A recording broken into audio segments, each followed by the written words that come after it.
Temple కట్టాలనుకుంటున్నా కదా, ఆ temple కి నేను 10 కిలోల గోల్డ్ ఇవ్వాలని నేను మనస్ఫూర్తిగా కోరుకుంటున్నాను. మీ ఆశీర్వాదం కావాలి. ఇప్పుడైతే చాలా అద్భుతంగా ఉందా? హ్యాపీగా ఉంది, హ్యాపీగా అంటే హ్యాపీగా ఉంది.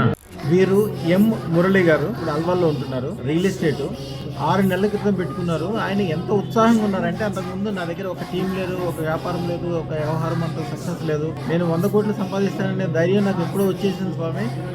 తెల్లవారుదాము నేను లేకపోతే మీరే వచ్చి కల్లా వచ్చి నన్ను తట్టి లేపుతున్నారని అన్ని చెప్తున్నారు ఆయన. మిమ్మల్ని కలిసి మీ ఆశీర్వాదం తీసుకుంటాను. మీ గోల్డెన్ కలర్ కార్ ఇక్కడ ఆగింది, నాకు సడన్ మీ ఆశీర్వాదం కూడా దొరికింది ఈ రోజు. Really I'm so happy today. అయ్యా, వ్యాపారంలో ఎలా డెవలప్మెంట్ ఉంది, ఎలా ఉంది అందరికీ చెప్తే సంతోషపడతాను. చాలా హ్యాపీగా ఉంది ఇప్పుడు. ఎందుకంటే అంతకన్నా ముందు నా దగ్గర ఒక టీం లేకుండే, ఇప్పుడు టీంతో పాటు నేను 20 కూడా సేల్స్ చేసుకున్నాను హ్యాపీగా. ఇంకంతకన్నా ఎక్కువ చేయాలని ఇప్పుడైతే చాలా అద్భుతంగా ఉందా? హ్యాపీగా ఉంది, హ్యాపీగా అంటే హ్యాపీగా ఉంది. అదృష్టరత్నం అనేది ఒక అద్భుతాన్ని కలగజేస్తుంది. ఇప్పుడు మీరు కూడా టెంపుల్ కట్టాలనుకుంటున్నారు కదా, ఆ టెంపుల్ కి నేను 10 కిలోల గోల్డ్ ఇవ్వాలని నేను మనస్ఫూర్తిగా కోరుకుంటున్నాను. మీరు అనుకోండి అంతే, మనసులో అమ్మవారే చేసి పెట్టింది, మిగిలిందంతా ఆవిడది బాధ్యత.